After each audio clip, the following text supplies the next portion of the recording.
we're going to go ahead and take a look at the way we can summarize quantitative data. With quantitative data, we can go ahead and find the mean, the median, quartiles, standard deviation, the max, the min. We can represent those numbers as box plots or as a five-number summary.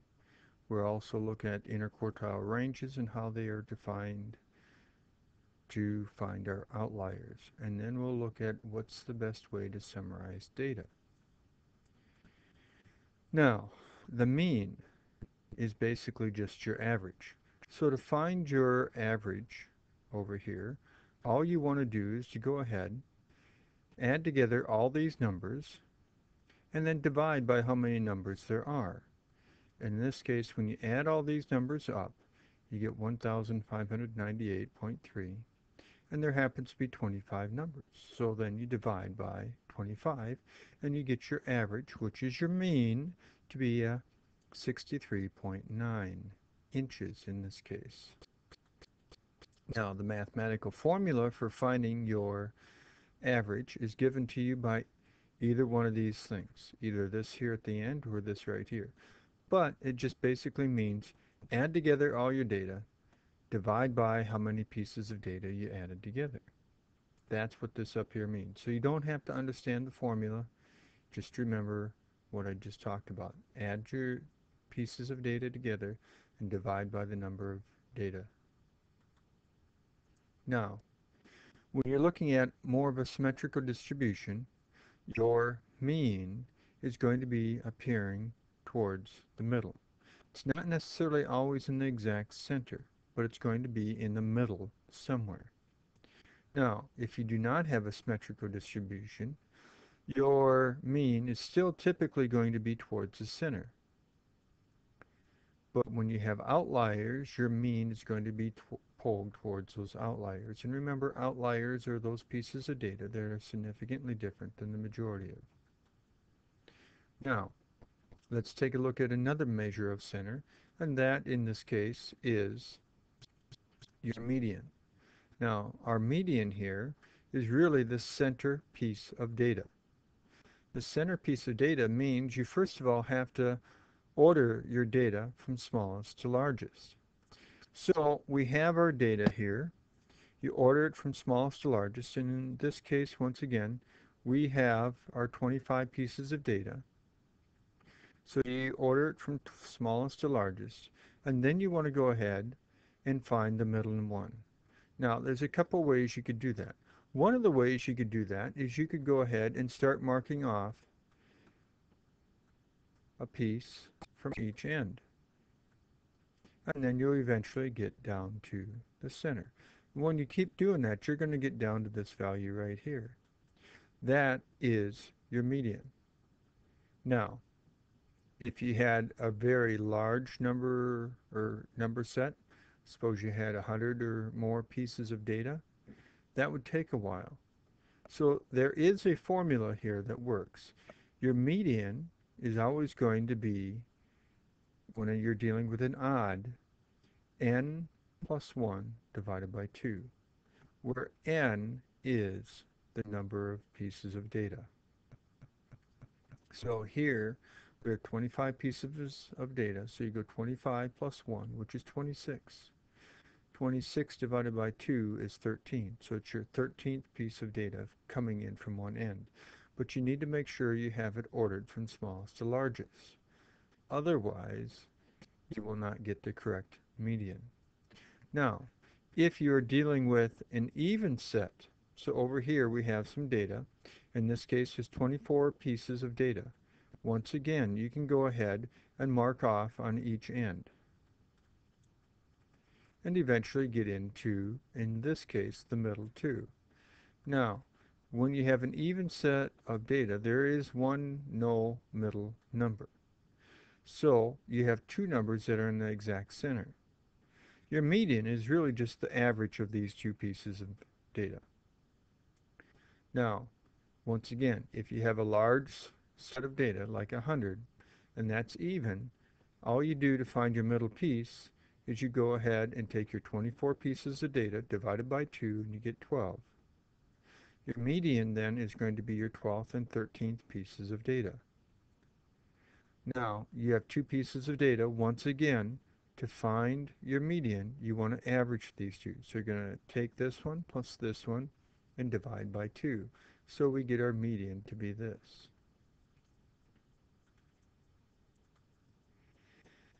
Looking at your median here, we have three pieces of data. Your median then once again is the middle one, so that's 4. Down here, you have an even set. You have two middle ones. So you want to take your 4 and your 6, add them together, divide by 2 to find your average, and you get 5. Down below here, your median is not 2 because it's not in order. Your median is really 4 because when you list them from smallest to largest, your middle number is 4. So let's take a look at your median and mean when we're considering symmetrical and skewed distributions. In a symmetrical distribution, your mean and your median will essentially be the same and always in the middle. However, when you are dealing with a skewed distribution, like here we are skewed to the right, your mean is going to be pulled in the direction of that tail. Here you are skewed to the left. Your mean is going to be pulled in that direction of your tail. When you have a skewed distribution or an outlier, your mean is always pulled in the direction of the tail or in the direction of the outlier. Outliers and skewness always pull your mean in that direction.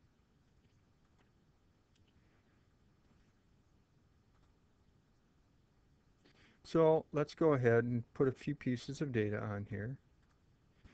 Now, it's a fairly symmetrical distribution. Now, let's go ahead and add an outlier.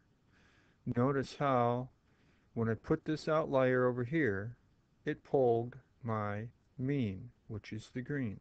However, if I move this along here, you'll notice I go to the other extreme and do an outlier, it pulls my mean in that direction. On a new set here, I have an outlier or just a couple pieces of data. Once again, my mean, the green, is pulled in the direction of that outlier. Or if I go the other way, the mean is pulled in the direction of that outlier.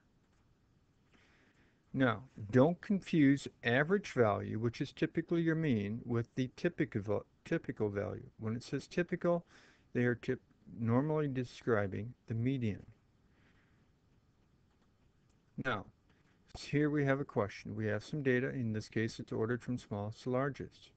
If we replace our biggest value of 85 with 115, how does that affect your median? Well, it doesn't, because your median, once again, is your middle number. Your middle number is still the same no matter how big this one here is. However, when you take a look at this one here, you have your data. If you replace your 85 with a 115, that does affect your mean. Since we plugged in a bigger number here, it's going to then increase your mean. Now, your mean and median, once again, when we have our data, here it's a fairly symmetrical piece of data. If we go ahead and add in that outlier, once again, our mean without the outlier is a 3.4. With the outlier, it moves it all the way over to a 4.2, a significant movement to the right, just with one piece of data. And that's what happens when you have an outlier. Here we have pretty much a symmetrical distribution. So your mean, or median, I mean, and your mean here end up being the same. However, down below here we have a skewed situation. So that means our mean is going to always be pulled in the direction of that outlier compared to our median, which is in this case 2.5. So here your mean is farther to the right towards those outliers. Now, let's also consider what happens for quartiles. Quartiles are basically the median of the lower half of your data set and the median of your upper half of your data set. So, to find your mean and median, you order your data from smallest to largest. You find your, I think I said mean and median, sorry about that. To find your quartiles, you order your data from smallest to largest. Identify your median first. Now, when you're looking for your lower quartile, you're only looking for the median of the smaller numbers below your median. Do not include the median, only the numbers below the median. So you then go ahead and you start marking these off to be able to get to the middle number or the middle two numbers. In this case, we have the middle two numbers. So you'd want to go ahead and average those two so you get a lower quartile of 2.2. You do the same thing for the upper ones. You come in and you get a middle set of two numbers and you average those so you get a upper quartile or a third quartile being a 4.35. Now, your quartiles separate your data basically into four parts. Now, each piece of data here, or not data, but set, here's 25% of your data, here's 25% of your data. So your quartiles and your median separate your data into chunks of 25%. So half your data is above and below your median. 25% of your data is below your first quartile. 25% is between your first quartile and your median.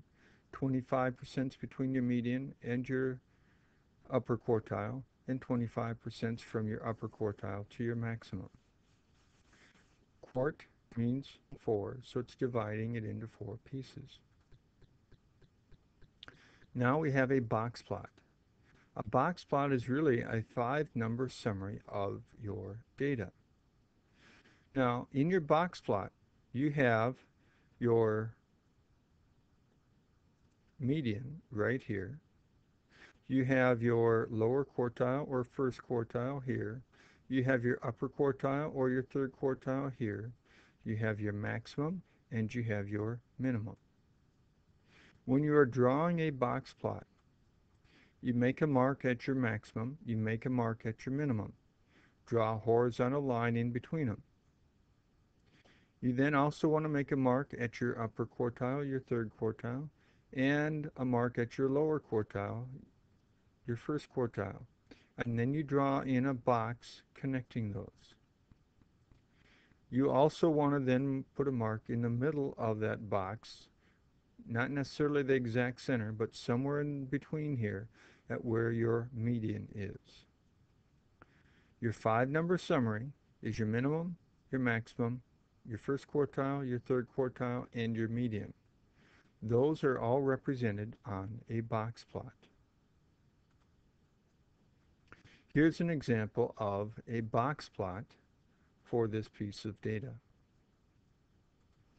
So here you have your data ordered from smallest to largest, found your median, which is placed here, your first quartile, which is here, your minimum, which is here, and you have it placed on a numerical scale going up and down. Now, box plots and skewed data. Here, your box plot has a longer tail going to the right, so it's skewed to the right. Here, your box plot has a longer tail going to the left, so it's skewed to the left. Here, it's fairly symmetrical, as in your tails are about the same length, so you know it's from this piece of data right here, this symmetrical piece of data. Here, you have a long tail going this way, so you know it's dealing with this with a couple of outliers.